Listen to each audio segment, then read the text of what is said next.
ahead. Turn around so he can see where you're at.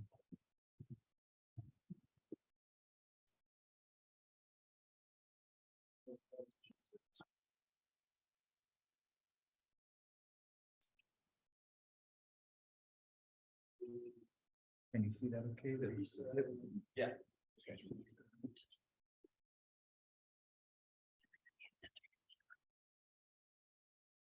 We ready?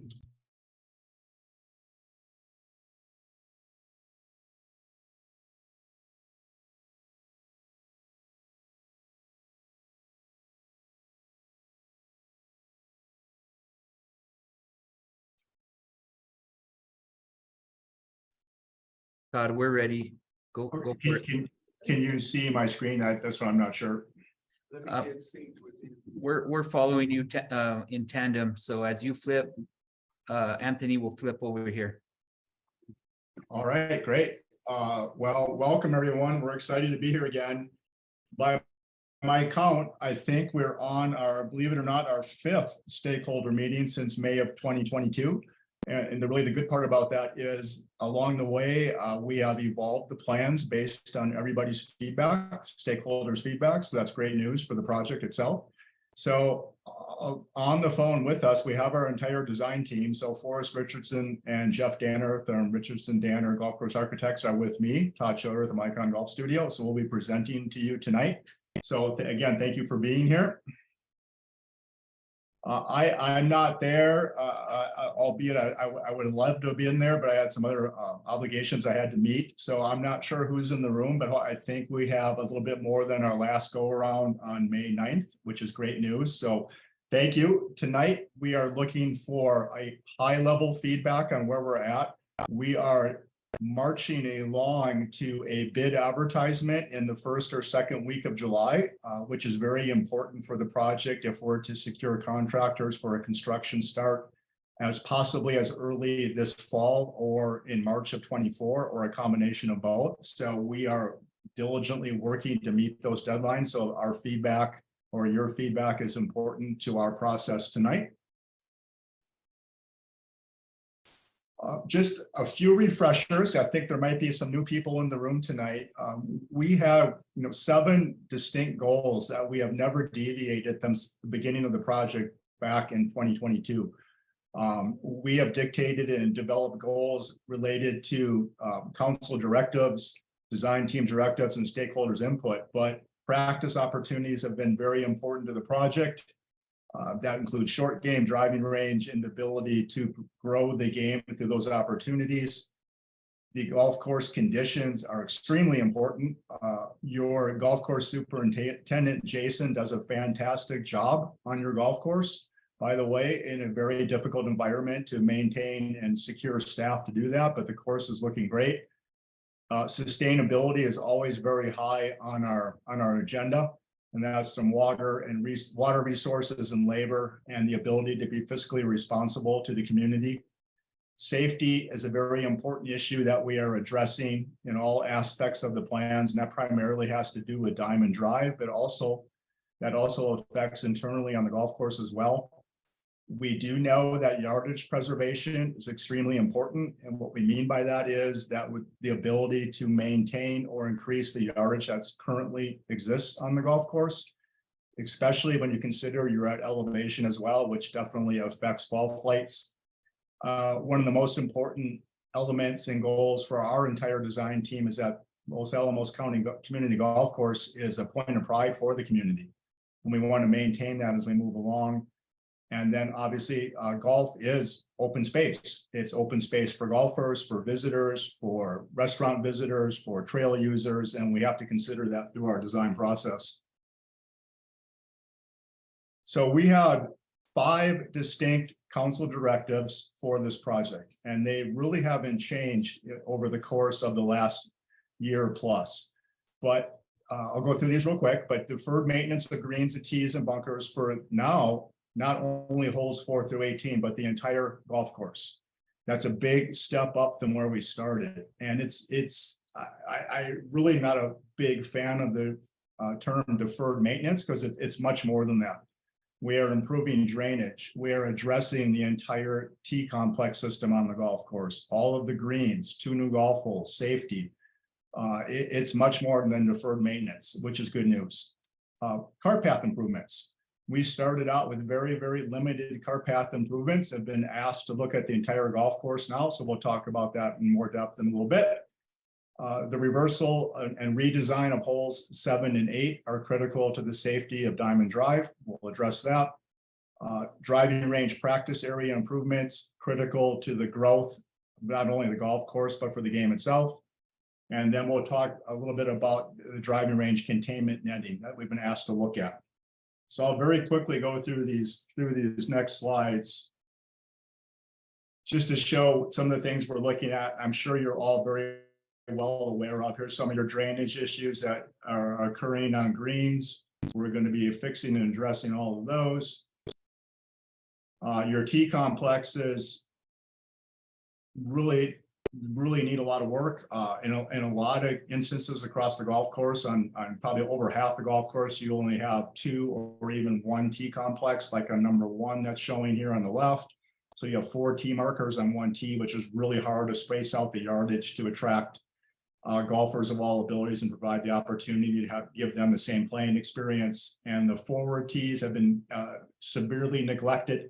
Very small, just mown out tees in most cases. We are addressing those with elevated tees, bigger, level at the appropriate yardages.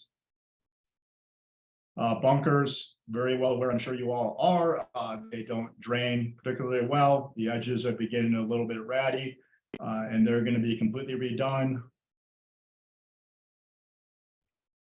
Cart path, very obvious, the issues with cart path across the golf course. It's deteriorating. It's a combination of deteriorated gravel, rock, stone, turf, native turf, and we're going to work to not only provide a new concrete cart path system, but to repair as many of these areas as possible as budget allows. There's some more areas that we're calling areas of disrepair that we were going to try to go in and fix. Diamond Drive safety, very well aware of this, that holes 7 and 8, believe it or not, 8 affect Diamond Drive, along with 10 and 16. We're going to be addressing that through some design changes. And then the driving range improvements itself, we'll spend some more time on this later in our presentation to talk about what we're proposing for that.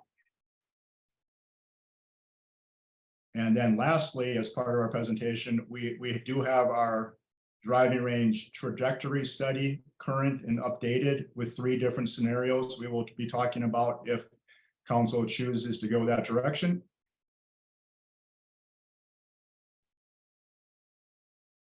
And with that, I'm going to give just a very brief review of our previous presentation on May 9th, because I'm assuming not all of you who are here tonight were here on the 9th, but we did present, really it was a 60% schematic design review for the entire golf course, holes 1 through 18, the reversal of hole 7, 8, the driving range and practice area as well. So from that, we were able to take comments based on the plans I'm showing you right now. This is the front 9 with the proposed cart path circulation, the areas of tree clearing, the new greens, the remodeled greens, the driving range practice area was all presented at that time, with the T complex strategy, course yardage, and we were able to answer questions during that presentation. Here's the same slide that addressed the back 9, that again shows the new greens, tees, bunkers, tree clearing, tree planting, and cart path circulation. A couple of new items that came up in that presentation: because of the reversal of golf holes number 7 and number 8, we are sliding the tees on number 6 to the east. And this is a very good representative image of what that new golf hole will look like. We're able to create basically a tee chute. So you're playing between the big tall ponderosa pines to a new green, renovated green complex, and new bunker system on number 6. So that was new from what occurred in 2022. So we brought that up to obtain feedback. And then based on that presentation, that was also, you know, it was an hour-long presentation with 40 or so plus slides. I just showed a few of those. We asked for a Q&A session. We were able to address many questions that evening.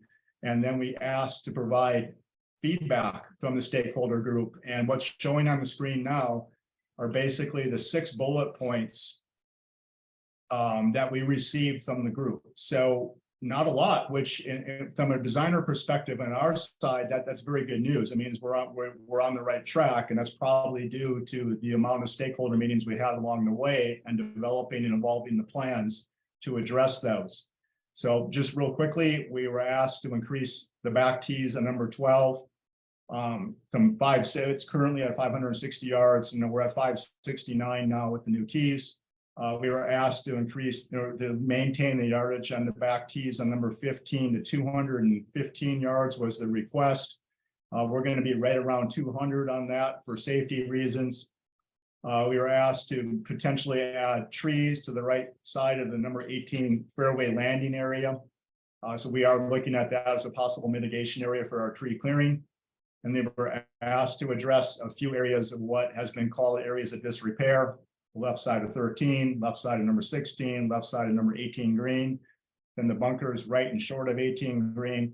And we've taken that, we've addressed all those, budget depending, and we've added a lot more. So any new potentially abandoned cart path that is going to be renovated and regrassed our current areas of disrepair, we're trying to fix as well.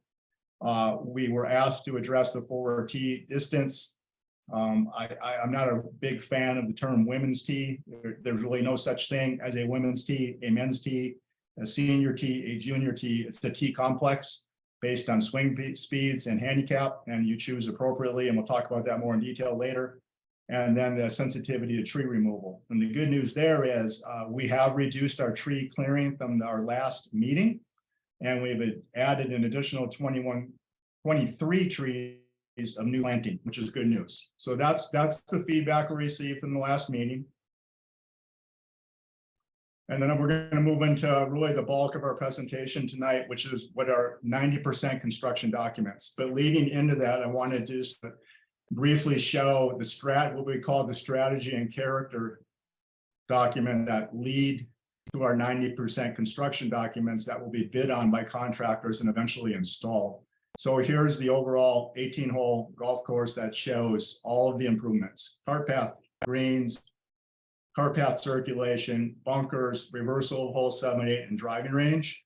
So we are not, and then I wanted to point out, we're now planting 58 new trees as part of our tree mitigation process, almost twice of what's required by us. And then also, if you don't know, this project was the catalyst to kick off Los Alamos County tree mitigation policy, which will now be applied to all projects, which I think is really great.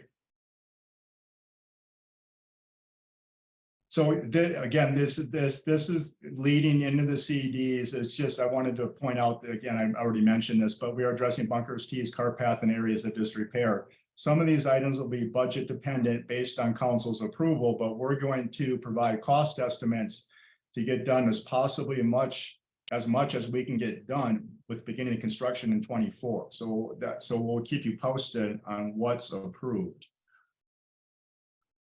Here's a blow up of the front 9 that just shows a little bit more detail of what primarily the new holes on number 7 and 8 look like, the new hole on new tee alignment on number 6, and the addition of the 4 tee complex across the golf course. So there are 4 tees on every hole, and several holes have 5 tees as well, because there was some spacing and some gaps we had to address to accommodate all golfers. This also shows our driving range improvements with the chipping green, the target driving range greens, and potential netting, what that might look like as well.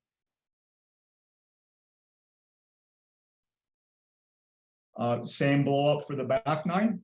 Some of the bigger changes here, I think, that worth pointing out are probably the new restroom, obviously, at the back of 13 tees. The new cart path circulation for number 13 to really access that restroom and provide better access up that golf hole. The new alignment for the cart path on number 14 tees, the new alignment for the cart path at 14 green. Other than that, the cart path tends to fall relatively close to the existing cart path locations, other than some realignment on number 18. With our new plan, you know, we do have new bunkers in our base bid, and we also have an additional, I can't remember the exact count. I think it's 21 shape in place and renovated bunkers, but we also have an additional 13 bunkers as part of a bid alternate, and we're going to have the contractors bid on. That budget may allow us to build and install those bunkers, which provide additional strategic elements to the golf course and also provide some safety elements to the golf course too. So we'll see where that lands down the road. Let's talk about course yardage for a second. I can speak for my entire design team who's on the phone. This question comes up on every single project that we work on, whether it's a remodel, renovation, restoration, or a new golf course. Everyone is concerned about what's the golf course going to look like when it's said and done. Well, the good news here is, yes, we designed 4 distinct tees for each golf hole. But the beauty of that, because now you have 4 distinct tees spread across that may range on a golf hole, and there may be 150 yards of separation between the back tee and the front tee. It allows us to create a course yardage anywhere from roughly 4,200 yards to 6,700 yards plus, and anywhere in between.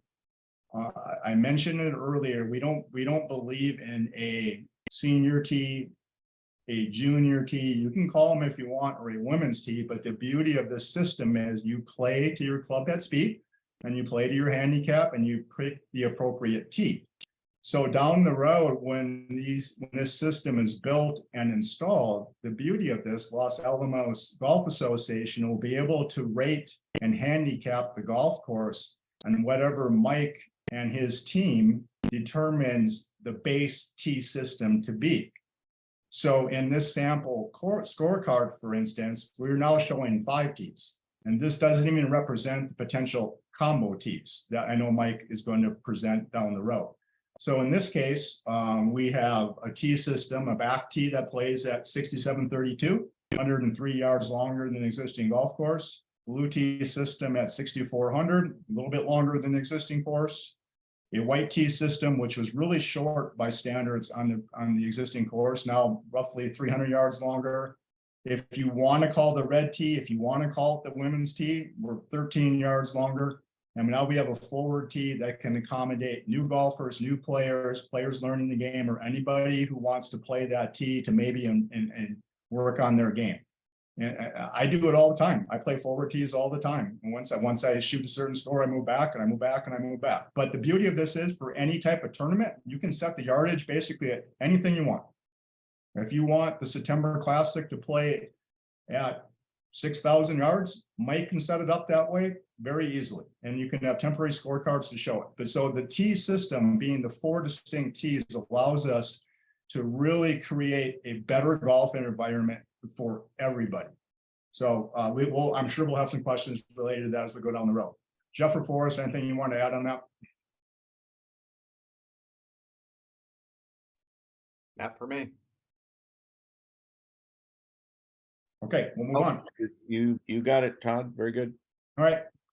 So holes 7 and 8. Here's the plan for the reversal of holes 7 and 8. I think we've done a really good job to position those holes with appropriate setbacks, some diamond drive, with the same 4T system. There's a new fairway bunker on number 8. The green is tucked just over an existing natural swale with a really beautiful specimen tree we're able to save to the right front of the green. It's going to be a really fun downhill par 4. New number 7, again, the 4T system, new front left side green bunker, spaced appropriately, separated from the center line of number 8. You can see the new circulation from 6, 7, 8 to 9, how that all works. And I think it's going to be really fun. 9 is going to become a legitimate par 5 now, the tees are moving back by roughly 35 yards in the existing weather shelter.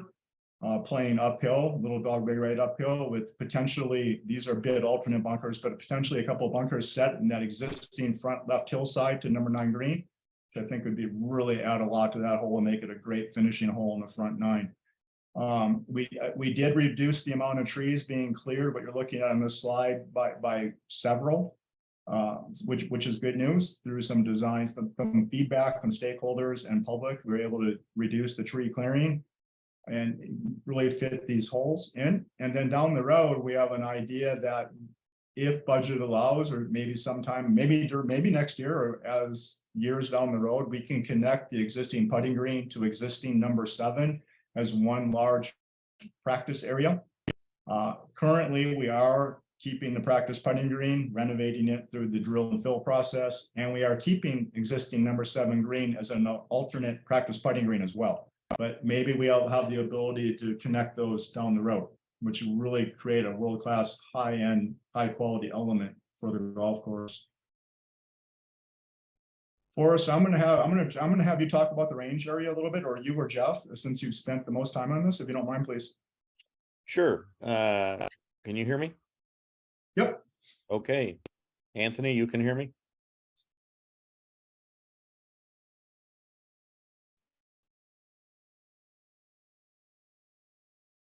Anthony, Eric, Amy, you can hear me? We're just want to make sure that.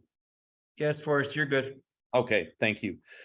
So we covered this in our last stakeholder meeting, but this is the combination of things we heard from stakeholders and staff, and we prepared this layout of the range to do several things. Number one, to work within the space left and right that you have, so that number 1 hole, which is to the right of the screen here, would continue to be obviously on the left of the range, and then a short game area with bunker practice and various green areas would be where your short game green is now, although this would be a larger expanded area along the overflow parking. So what we did on the geometry of this, just to update those of you that haven't been in the other meetings, is again, we aligned the range in the most ideal configuration between the 2 uses away from number 1, and the resulting area to the right, where the short game area is, excuse me, would be to the right of the range, and the range center line is right down the middle of those 2 uses, but the uses are appropriately kept away from the range.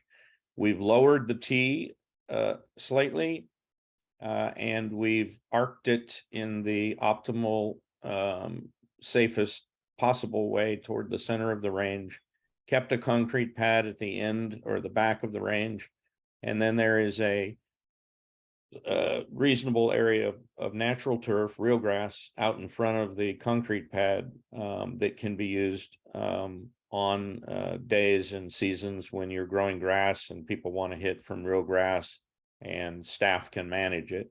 On other times, you would be hitting from the artificial mats on the concrete pad. We're showing some target areas on the greens, or on the range rather, and other than that, it's really keeping the entire topography and area and all the investment you have in the irrigation, which was replaced in the range. So we tried to make improvements to meet your requirements. We've provided you 15 hitting bays. If they're spaced at 10 foot, it's right at about 150 feet wide. And your access to the range would be basically the same from the parking area that we're showing here. So you might have questions later, but that's a brief summary of how we've configured the range. And then later on in the presentation, we'll cover the poles and nets study so that we impart to you the different possibilities and options there. All right, thank you, Forrest. So as we move from 30% to 60% to 90% where we're at tonight, along the way, we're always talking about the strategy and character of the golf course. That relates back to one of our project goals, being a point of pride for the community. So we take that very seriously. The bottom image on this slide shows the typical bunker character we're proposing for the golf course. It's a little bit of a native edge along the out of play side of a bunker or the green side, which helps for erosion control, provides a look that fits to the environment that which the golf course resides. The image on top shows what the construction process is going to look like roughly, a year from now when they get in to redo all of these bunkers. So we have 12 bunkers that are being reshaped in place, 9 brand new, 8 are being removed that are completely out of play or currently serve no purpose. Like I said earlier, we're proposing 13 additional bunkers in an order of hierarchy if we can hopefully install those. So with the bunkers, they're going to get new sand, new liner, new drainage, which is improved drainage, improved playability, improved visibility. And with that native edge, I think is really going to be a nice character for the golf course. The tees themselves are probably one of the bigger elements we're tackling on the project. You're now going to get 74 new tees across the 18-hole golf course, and then also the new driving range grass tee that Forrest alluded to. That's roughly 90,000 square feet, or just over, roughly 2 football fields of maintained tee surface. They're all going to be reshaped. There are 4 to 5 tees per hole, increased size, leveled, elevated, aligned correctly, and probably the most important, provides the opportunity for varying yardages across the golf course. And then Forrest mentioned this, that we'll have 15 new hitting bays at the driving range pad, a new driving range concrete pad that we're building for the new tee mat system, and then a new grass tee in front of that. The tees are definitely bigger, and you're going to notice a drastic improvement with the tees across the golf course.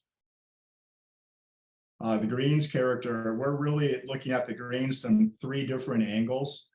One are new greens. So you're going to get brand new United States Golf Association USGA greens on holes number 7, number 8, and the practice short game chipping green. You're going to get all of the other greens other than 7 and 8 with the drill and fill system, which is really a aerification system on steroids, I guess you could call it, that will start to change the profile of the greens. That's the subsurface. That's the subsurface subsoil from really an organic material that currently exists to a more sand subbase, which provides better drainage, firmer greens, faster, better health, less maintenance dollars. So that's going to happen. And then we have several greens that are being resurfaced, like in the bottom right image, and that's to either enhance or to expand the size of the greens or really address drainage issues that we showed earlier.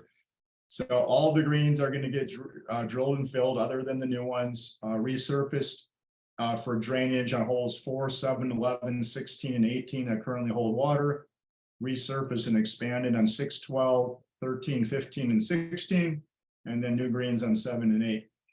And then the top left image shows the character for the new greens, roughly some rolls and bumps and humps through the greens that match some of the character currently existing on the golf course and the appropriate size as well.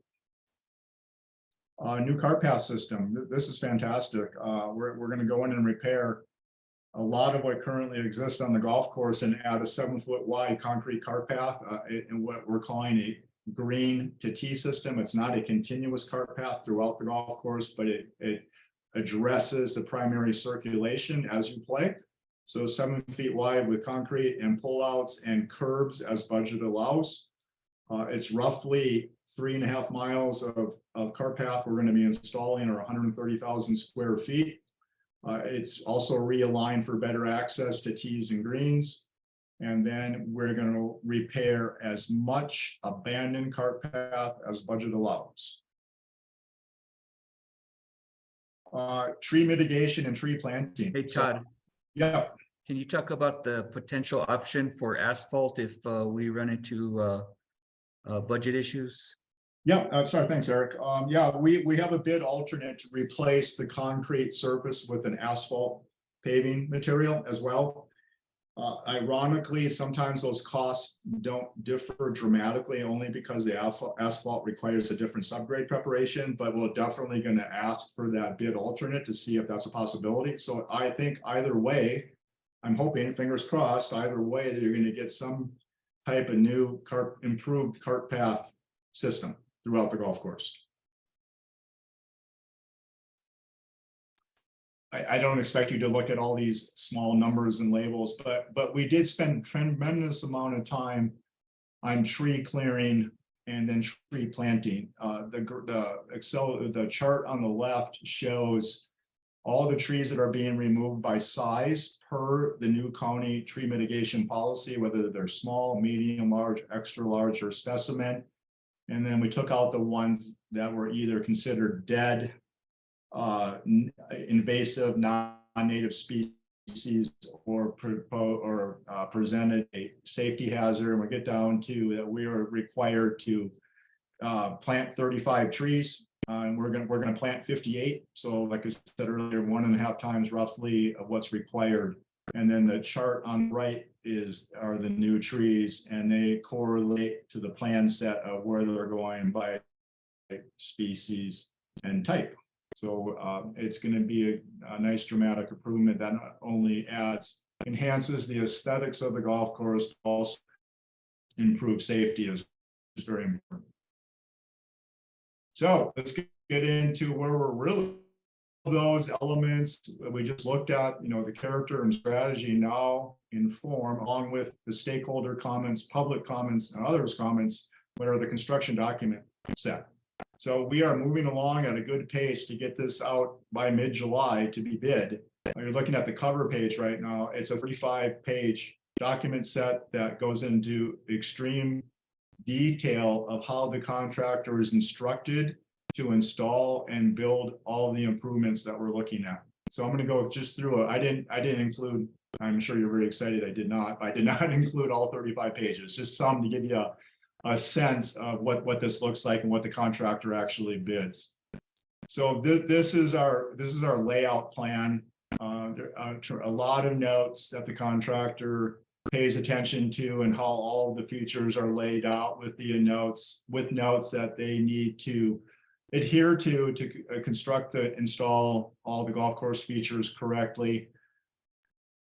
That's the front 9 layout. That's the back 9 layout. Again, you can see we have layout notes, cart path notes. We address the restroom, individual notes by hole. All of the areas of disturbance are identified and then correspond with charts, so we know how much area is being disturbed. So we know how much soil to bring in to replace, how much fill material we need, how much seed and sod we need to actually install all of the features that we discussed earlier. Here are the blow-ups of the bunker design and the green designs of what's happening on each hole. So these are blown up, so the contractor has more information when they go in. Then they can know whether the golf green, for instance, is being resurfaced for drainage. It's being resurfaced because it's being expanded. It shows the new bunkers. It shows the bunkers that are being shaped in place. It shows the alternate bunkers that we would like bid. And then it has all the quantities for the contractor to understand what amount of pipe they have to purchase, how much sand, how much fill materials, how much seed, how much fertilizer. So then this occurs for every hole on the golf course. So we have blow-up sheets that address all of those elements. Just another page of what that looks like. This one's more focused on the bid alternate bunkers. For instance, we were able to take comments from Laga and others of other bunkers that they would like to see potentially, like on number 18, number 4, and if budget allows, our intent is hopefully to install those bunkers. So we addressed all of that as a bid alternate item as well, included those in the plans. And then we do the same thing for all of the tees. The new tees are highlighted in the yellowish orange.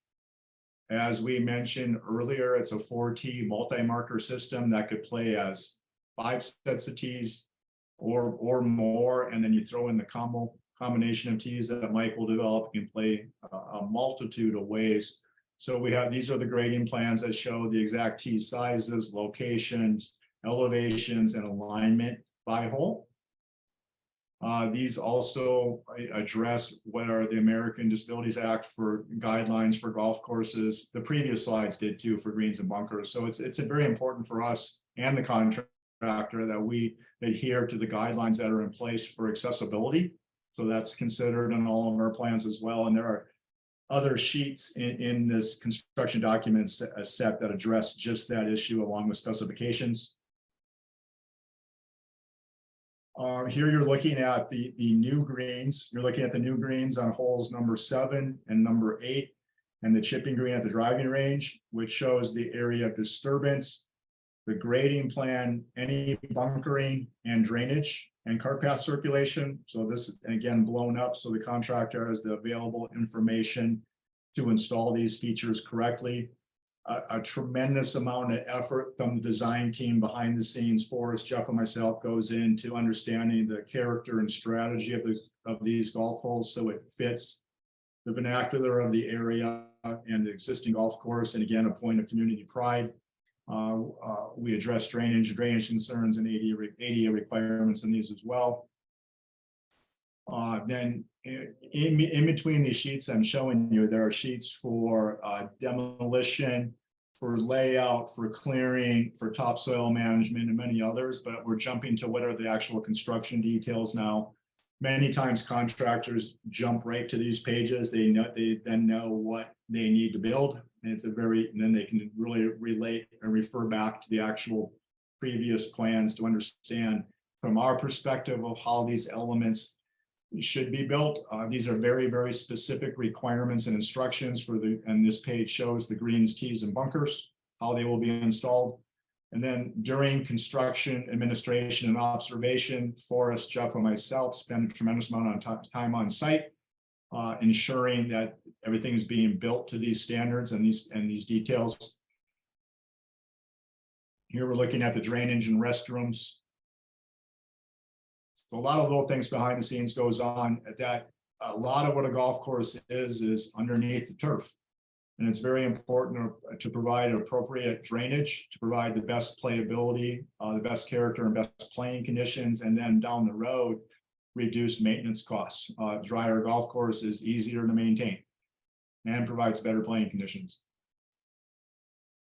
Here we're looking at the concrete cart path, the asphalt bid alternate that Eric had mentioned that we will have bid, and there are tree planting details.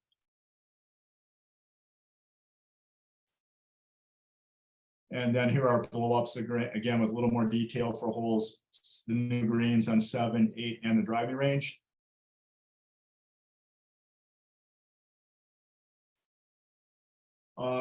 From our plans and our details, then we create very detailed specifications. These are the comprehensive set of requirements that include everything from raw materials, detailed notes, detailed instructions, quantities, standards of care and workmanship to install everything we looked at previously. That is the table of contents on the right. This is a roughly 200-page document of instructions for the contractor to build and install the features for the community and the public. This all goes together. The details we looked at, the specifications we're looking at here, and then the plan set itself is how the contract bids and then how everything becomes implemented and installed.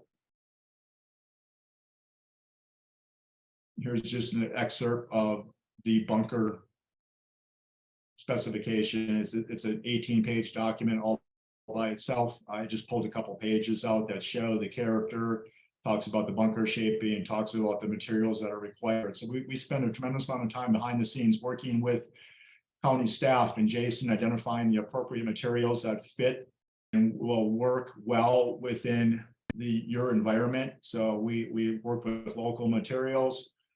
We work with USGA requirements to make sure we spec these particle sizes and everything else correctly so that they perform as they should for a long time down the road. We don't want to get back in your same scenario. So we're providing very high end, very high quality specifications and products for the project.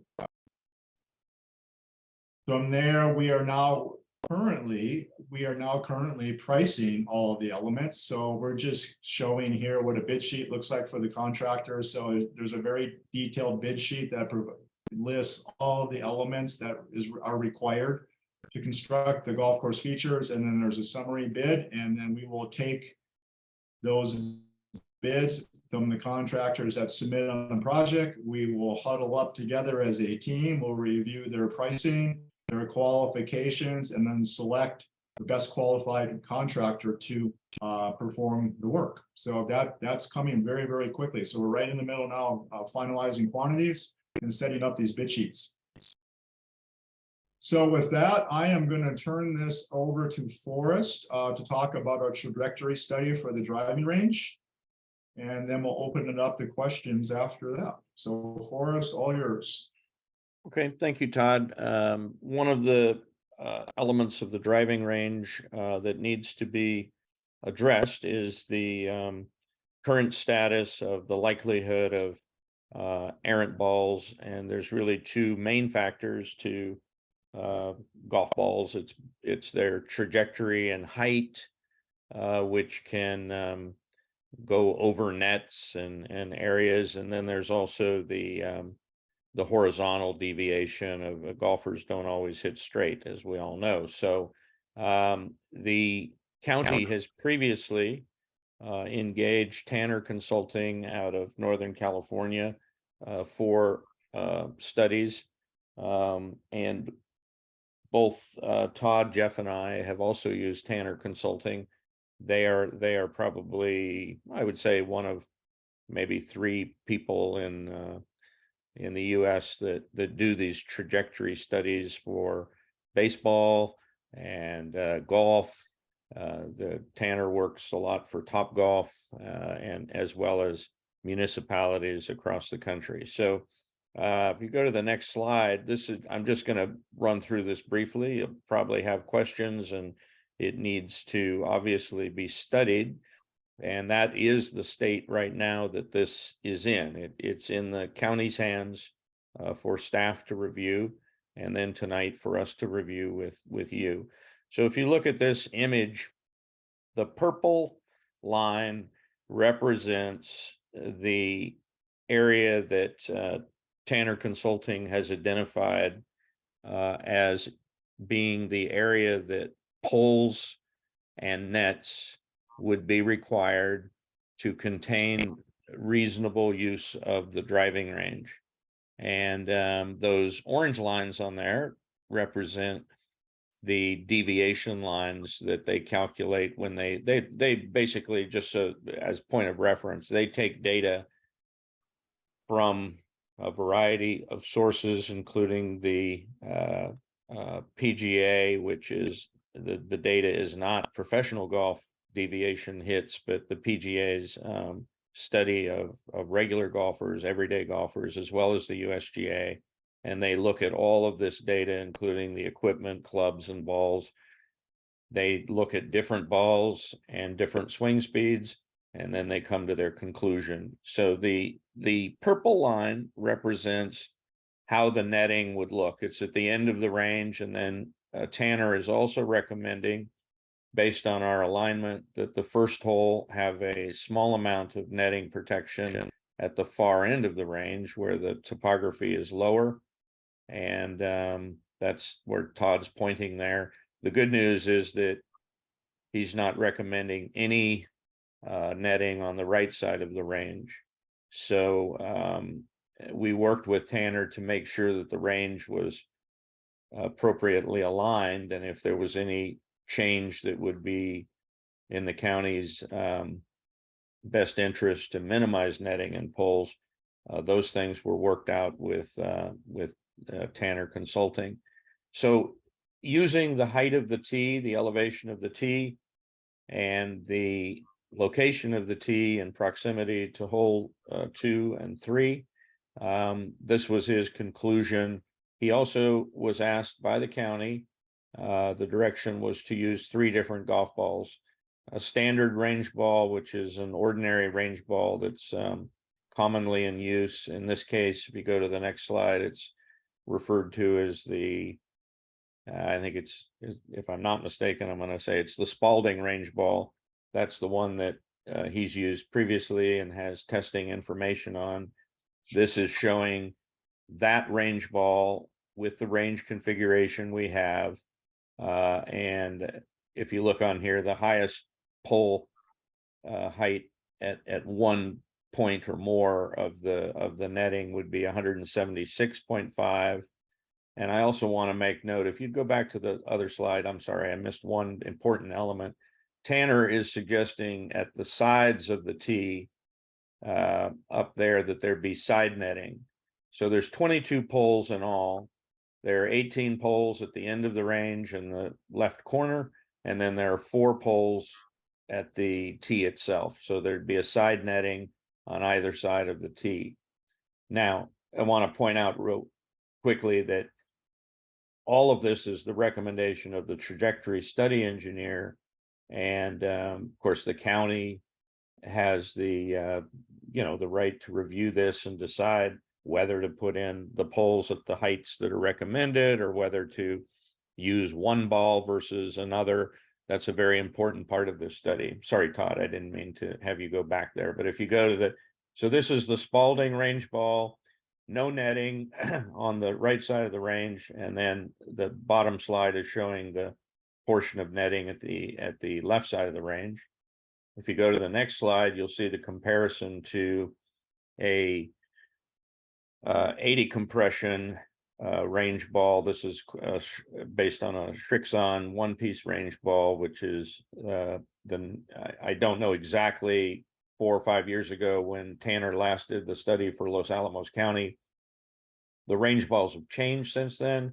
So what he was tasked to do is to pick out the most similar range ball that he has studied for Los Alamos County in the past. So this was the intermediate ball, which is give or take what we'd all golfers know as an 80 compression range ball, which is not going to go as far with the same criteria that he applies to it. So this is showing 168.5 as the highest pole, and that's above natural or existing grade. I want to say natural grade, but above existing grade.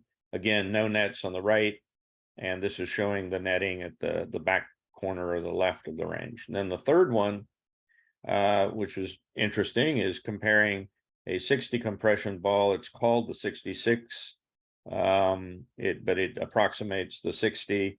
And interestingly, there's no difference in the trajectory and the required pole heights in Tanner's analysis. So this doesn't necessarily equate to any more efficiency in terms of pole heights or the amount of netting.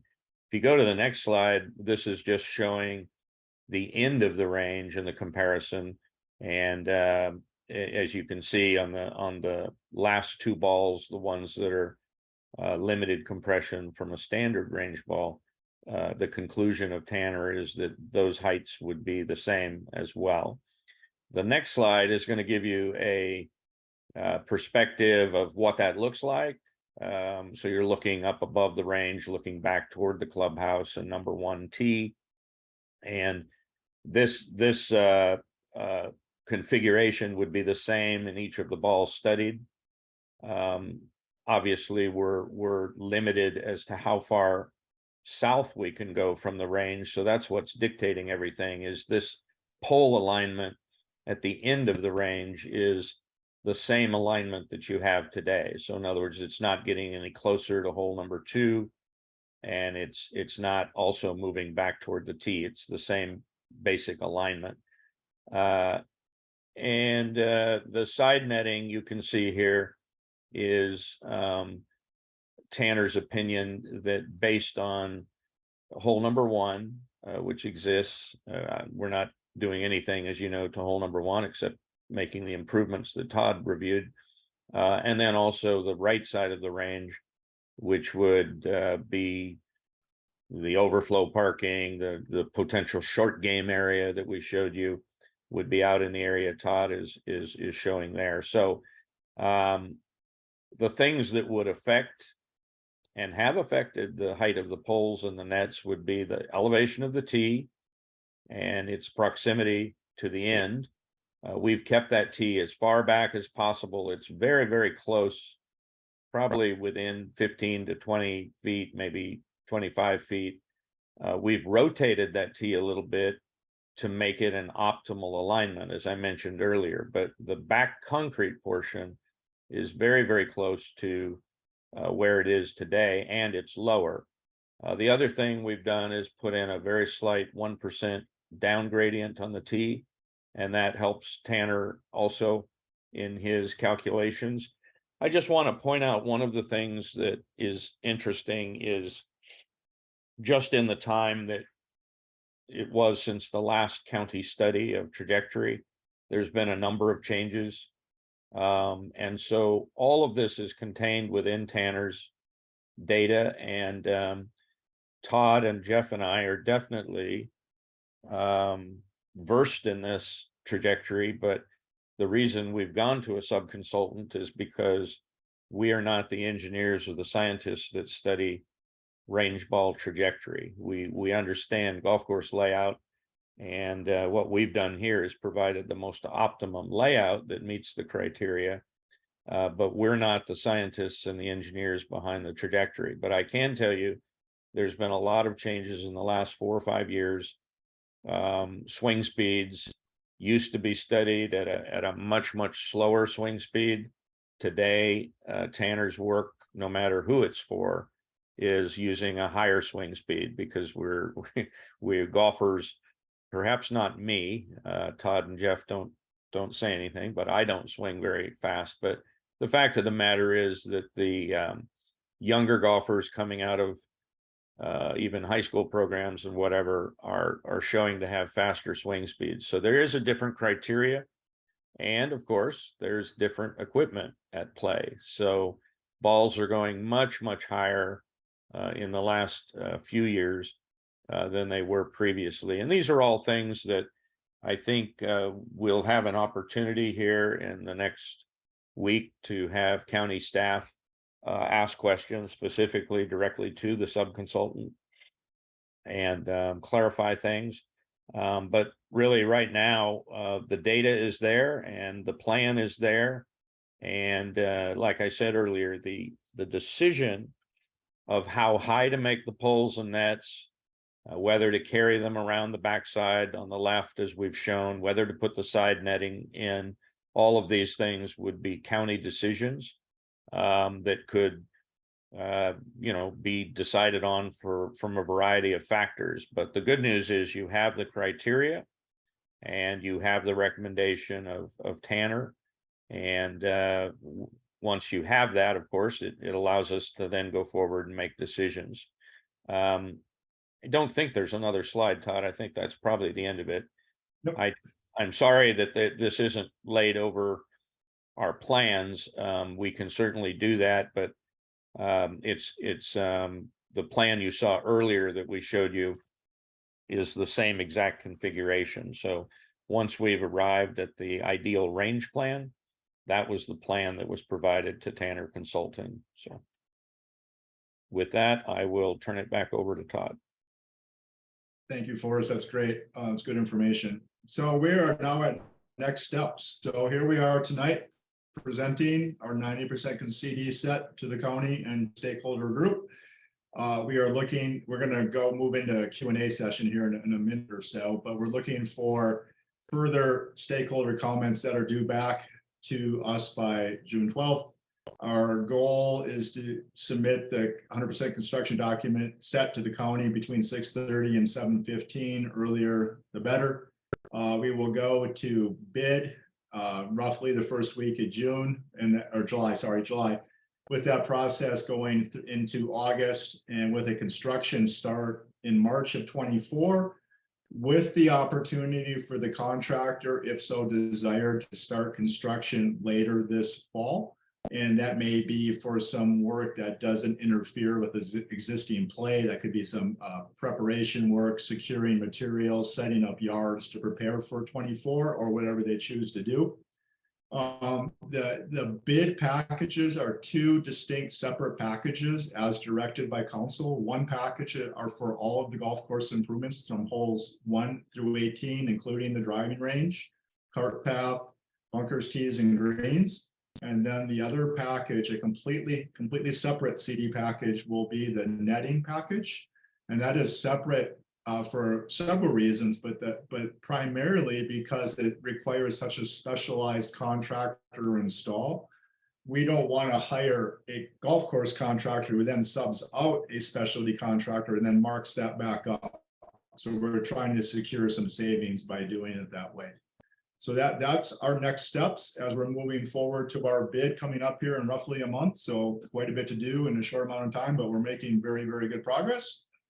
So with that, Anthony and Eric, we'd like to open it. That was a lot of information, so thanks for bearing with us through that, but let's open it up to any questions that we can answer for you. So Jeff and Forrest and myself, and along with the county, will answer whatever we can tonight. And then you can also submit questions formally, and we'll talk about that, where to send those in a second. So opened up to the floor. Hey, Todd, thank you. I'm gonna mention a couple things and then ask if Anthony has anything else, and then we'll open it up to Q&A, okay? Perfect. Right.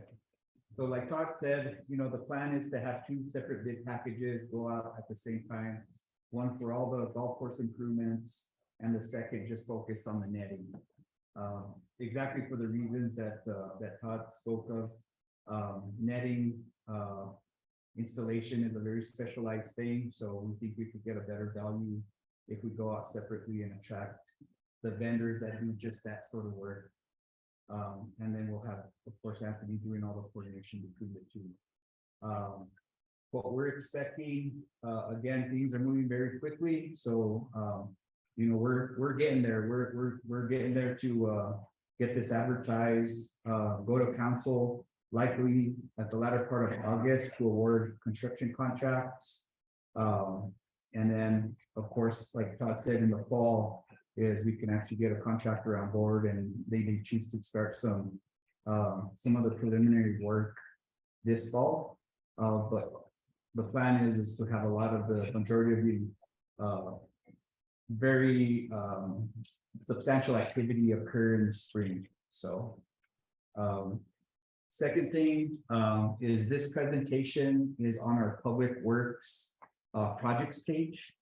I'll have Anthony send you all the link so that you can look at the slides a little bit closer, at your leisure, and then submit any questions or comments to Anthony based on that. So that way it gives you a little more time and you can focus in on the slides, and if any questions come up, Anthony and the team are happy to address those. Once we get the 100% set of CDs, they'll also be posted there, so you'll be able to go in and check the plan set. We won't post the full bid package, but enough that you'll get a good idea of what's going on the street. The pricing. What does the construction market look like today? It's a very competitive market right now. It's like that for everything. Yeah. Todd, can you hear us? Okay. Yeah. Yeah, I can hear you. They asked about what the construction market for golf course work is like nowadays. It started over the last, and Forrest and Jeff can contest or attest to this. It's been very tough to secure contractors because they have been very busy, and there have been a tremendous amount of projects available to contractors. So they've been very selective of where, who, and what they want to work on. It's easing up a little bit, but it's still not, a slam dunk that will have 3, 4, or 5 bidders like we would have had probably 5 or 6 years ago. So we're just gonna have to play it by ear. And the scope of the project, though, has increased. I would call it fairly dramatically, which is more enticing to contractors. And we're also getting the bid package out earlier, which allows them to secure a team to come and do the bulk of the work in 24. So we're crossing our fingers and we're going to do the best we can. And we're reaching out. I know Forrest and Jeff and myself have each talked to contractors individually to make sure they know about this project and hopefully submit a bid. So one of the things that we do as staff, we can't contact folks personally, but we can target them with an invite to the bid. So we'll send them the package directly. And we add to that list every time I hear of somebody. So any suggestions would be greatly appreciated. We're hoping we get out far enough of the project to where contractors can plan out the work and say, yeah, we can. Get to Los Alamos, in the springtime, and so we're widening the window for them to be able to come in. So Trying to make it as attractive as we can. And Eric and Anthony, to add to that, that's why it's so critical for us, as you all know, that we keep marching along to get these documents out and done it just as soon as we possibly can. I could. Correctly done. How tall are the nets gonna be? Are they gonna be taller than what we have now?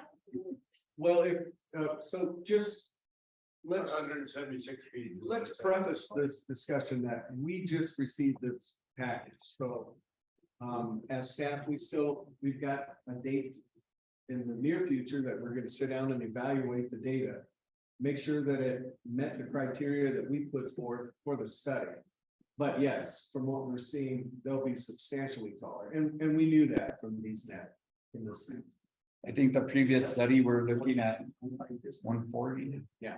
Yeah, 145, I think, Eric. So 162. Yeah, and so, yeah, right now it's, if your eyebrows raised on that one, ours did too. So we're gonna be looking at the results of the analysis and the parameters used more thoroughly and meet with the golf flight analyst and talk this through to see, why there was such a substantial change from before. Based on the trajectory study, I couldn't tell from this distance, but can you tell us where those furthest balls would land if we had no netting, according to their study? Did you hear that, you guys? In respect. Yeah, I did. Todd, if you can go back to the slide, about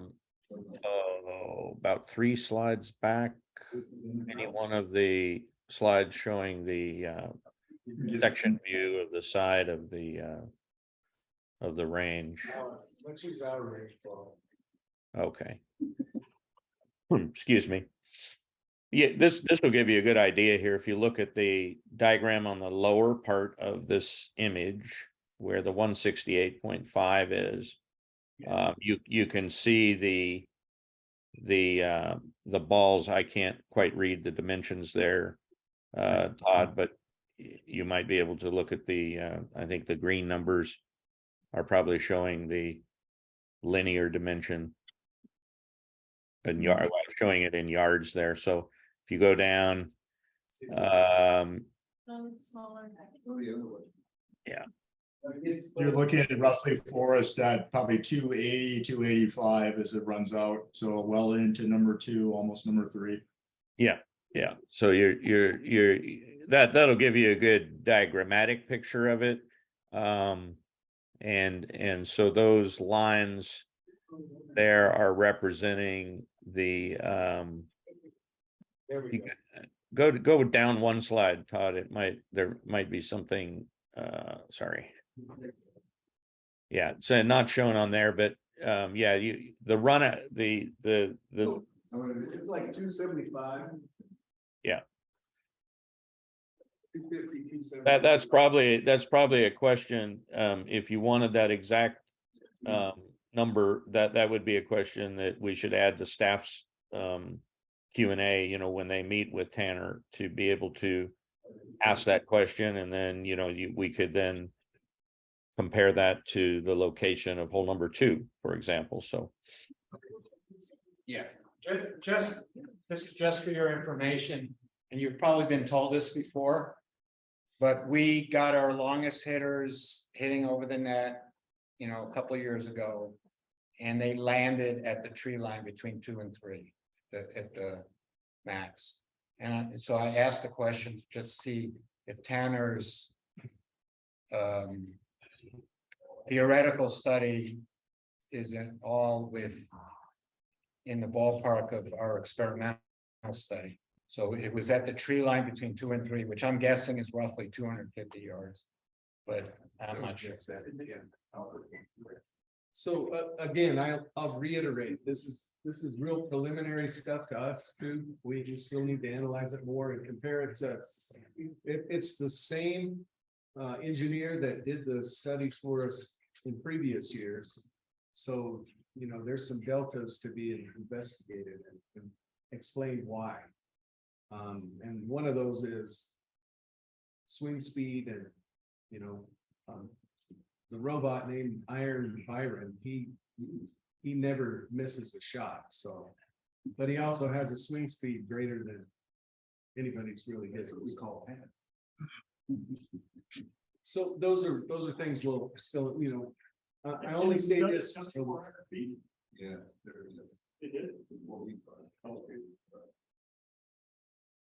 Yes, sir. So I had a couple of questions and some comments. You didn't really talk a lot about the bathrooms. Maybe you could give us a little more detail on that. Secondly, the third tee box, not the back tee box, not the next one, but the third one, which would probably share a lot of the whites. What are the senior and the ladies tee markers? Are they pretty large? Can you give us an idea of the, you know, the length of them? In other words, they're pretty good distance between the front and the very back of those. Hey, Kurt, let's address those two and I'll let you keep going. So on the third. Well, let me keep going so that I don't have to make comments. I'll forget. Third, you talked about putting the asphalt. I know that's a good option. And you know, initially I was really in favor of looking at asphalt, and I think a lot of people thought that we could save money. I don't know if we can or not. But I was impressed at UNM when they had the asphalt they had there about 3 or 4 or 5 years ago from tee to green. And then I went this year and it's really bad. It has fallen apart real quickly. So I would caution people about trying to maybe save a little money on the asphalt because you may pay for it in the long run. And some comments on 6, 7, 8, and 9. I really like what you did to 6. Initially I was kind of leery. I wasn't really in favor of 7 and 8 changing, but I kind of like what you did, and I really like 9. So there you go. All right. Hey, thanks, Kurt. Hey, Anthony, I'm gonna have you address restrooms. I'm gonna go over Kurt's 1, 2, 3, 5 elements first, real quick. The third tee box, by comparison, is roughly 2 to almost 3 times the size of your current forward tees. To give you a scale of what that looks like. So they range from 900 to about 1,500 square feet. So that's the third tee box. And Kurt, you're right, that'll be a combination of what are currently called white tees, red tees. For those, Kurt, on the asphalt cart path, you are correct. If the subgrade is not done to proper standards, that can be an issue, and that's what drives up the cost on those. But we're still going to get a price on that. And thank you for your comments on 6 through 9. I know that Forrest and Jeff and myself really like those 3 golf holes, and I think when they're said and done, they may become your 3 favorite on the golf course. And then Anthony, I'll have you address restrooms, please. All right. So I apologize that the package didn't get slipped in here yet, but I promise you, if you go to our website tomorrow, you'll be able to view the full suite of the green flush system. One, the restroom deck by hole number 6 will be a fully self-contained. So they're all wet and they're plumbed, but that one is not connected to potable water or sewer. It's self-contained. It will be filled on a daily or bi-daily basis. I think we get somewhere like 120 flushes per filling, something like that. The restroom over on hole number 13, currently it's scheduled to be plumbed in. There's a sewer line out there, and everybody knows that used to be a wet restroom. There's water in the area, so it's just a matter of getting it set up. They will be unisex. With a solar element on it, but they're pretty nice inside. And I'll post the pictures on the website so you can check them out. So is the county gonna do the maintenance on those, or we can contract that out for the filling? It'll fall to staff, yes. Because the ones that you have out there now are disgusting and were never maintained, so. Yeah, we've had people that don't use them because they walk in and they walk out because they're just. Well, let's hope that we get adequate staff and they can pay attention where it's needed. So the sand traps that you're gonna put in, sand trap makes it is pretty bad because of the fact that it's costly to go in there and maintain the sand traps, and a lot of places take them out. So once you have to replace the sand, are you gonna get good sand? Because now all we have is rocks, big rocks, and huge ones. Well, that's a good point. When they're freshly installed, it will be good sand.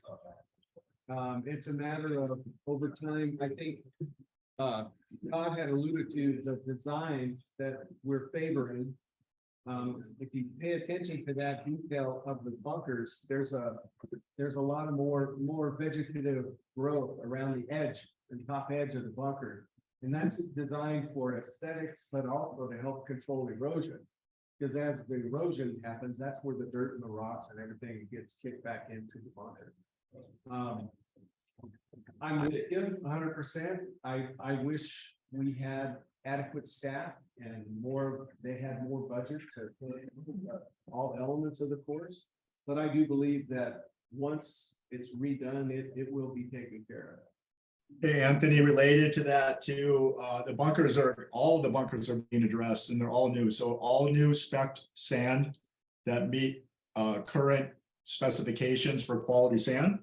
That's playability, fried egg lie, color, everything else that goes with that. But probably more importantly, what you don't see is underneath the sand, which maintains good sand, and that's the drainage and the liner.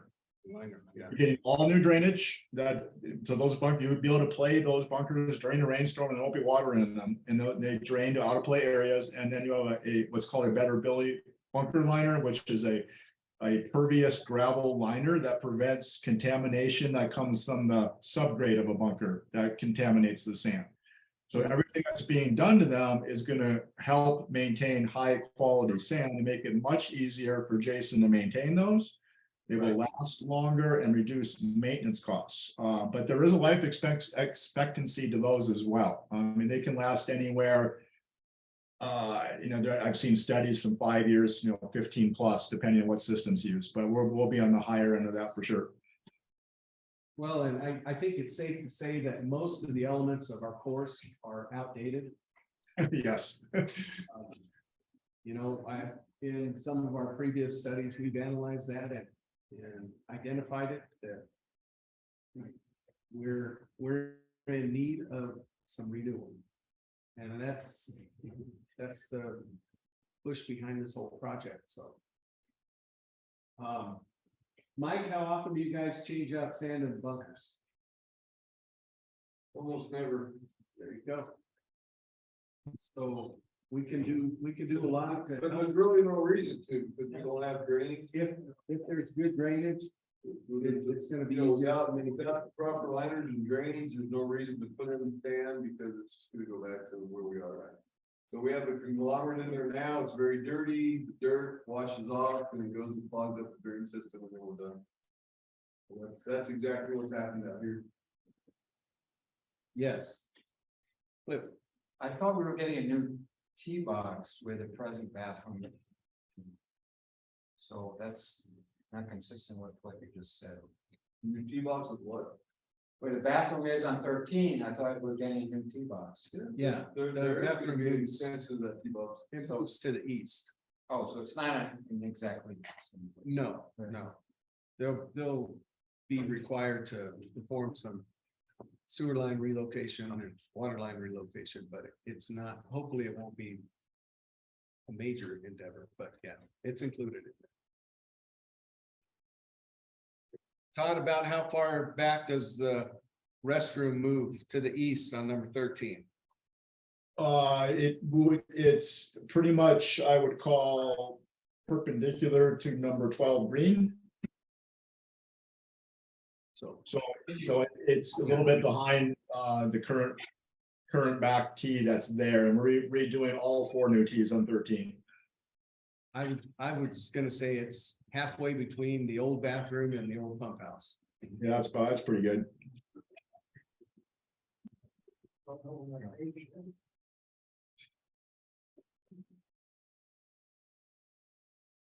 Any other questions? Those are good questions. And I really appreciate you all taking the time to be with us tonight. Is there a cost estimate yet on the netting? Not yet, no. Well, we know roughly what our old cost estimates were, so we know that this is gonna just be cool.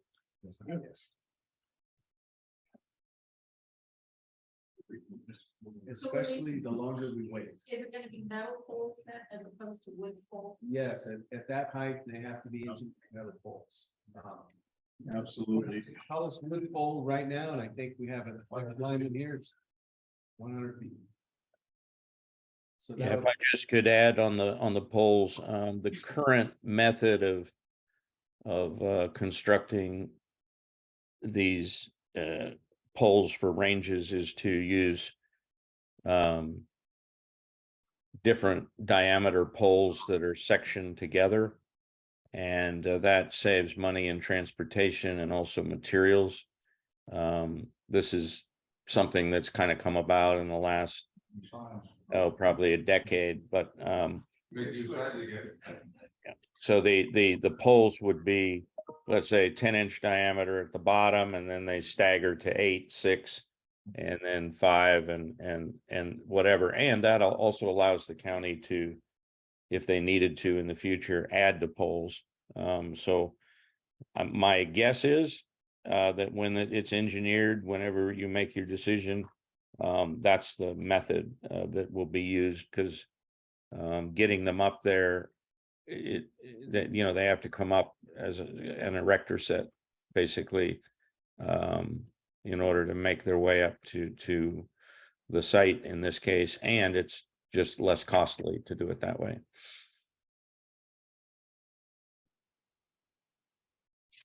about more questions on the course. I've got to tell you all, the plans that we have in place now, I think are really good. We put a lot of blood, sweat, and tears, as you all have, into this. And I think we've got I something. like the shortening area too, so. Yes, that's gonna be something to really, And lay on the range, I mean, even if we don't. Drive or whatever. Like, yeah. Hey, Forrest, can you give us an approximate square footage of that new practice green? I believe that we're right at about 10,000 square feet, so it's about the size of 2 greens, and we actually designed it to really function almost like 2 greens, where staff can have one primarily in use for bunker practice, as an example. The other one can be used for more short game chipping and pitches and things like that. So We've tried to give you a very flexible area with quite a bit of area around it, so that you have everything from downhill, side hill, flat, and uphill lies. And of course, the constraint we have is the range and then the parking to the west. But if Todd gets to that slide here, I can. You're making your way there eventually, but it's Jeff, you probably know more than me. I think it's about 10,000 square feet. Am I right? It is exactly 10,900 square feet as designed. Okay, well, I was close there. So as you can see, the way we've got it configured is you have two practice bunkers, and one of those would be more gentle in and out for ADA access, because we do need to make one of those accessible. So it would basically have a very shallow ramp going into it, and then the other one can be a little more characteristic of your bunkers on the golf course. But you can see all that green area around there, that the darker green color, that's the area that you could have staff set up for pitching and, short game practice. So And then utilizing that natural burn, it's a great little spot to set up and hold some courses right there. So I think that's just gonna be a super feature. And Yes, when will council see this presentation or something, or a shorter version of it? Does it have to wait until the bids come back, or maybe showing it earlier so we could start lobbying? That kind of thing. They'll be made aware of the presentation and the slide and the plans also. Or will the architects present it, or are they just gonna be handed back? We haven't made any plans other than for when we go for bid award to present it to council. I'm wondering if Priority there's some one. strategizing. priority one, get some bids. Get some bids, Yeah. They want to know the cost, so Yeah. they want some numbers.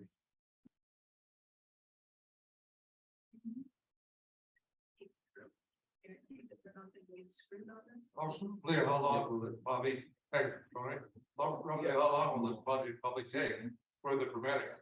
I mean, what are we looking at?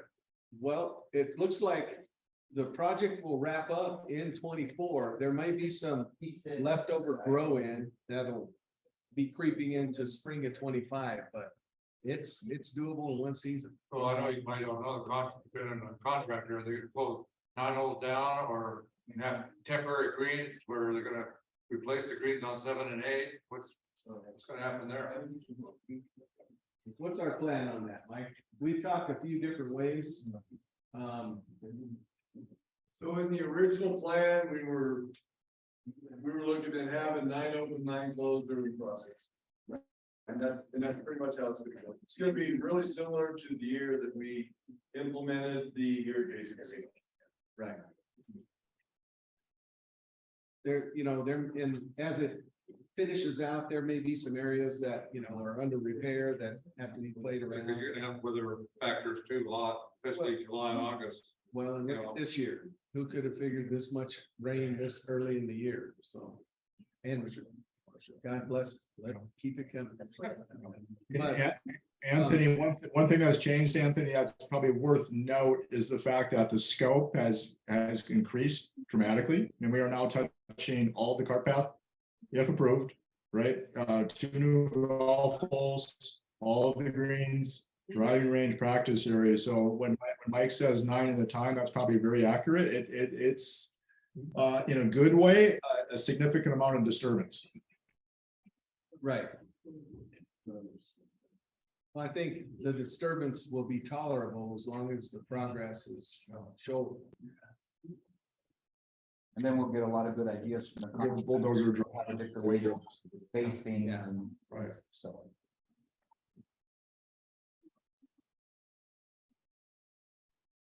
Good job, guys. Thank you. Yeah, it's good.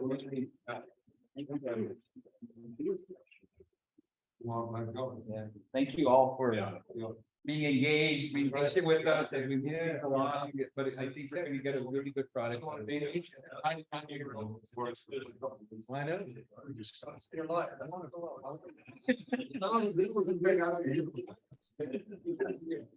We should have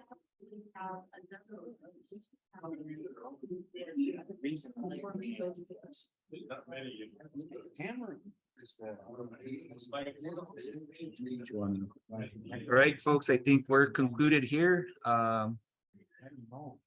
We'll probably go ahead and log off unless you guys have anything, Todd and company. No, thank you very much. Yeah, just on behalf of Forrest and Jeff and myself, thank you. Thank you for your feedback. I'm looking forward to any additional comments, and we're on your side. Believe me, we're on your side to get this in front of council, or get it out to bid, get it in front of council, and get this built. So thank you. All right, Thank you, everyone. thank you. Have a good evening. Thanks, everyone. Take care. Bye-bye.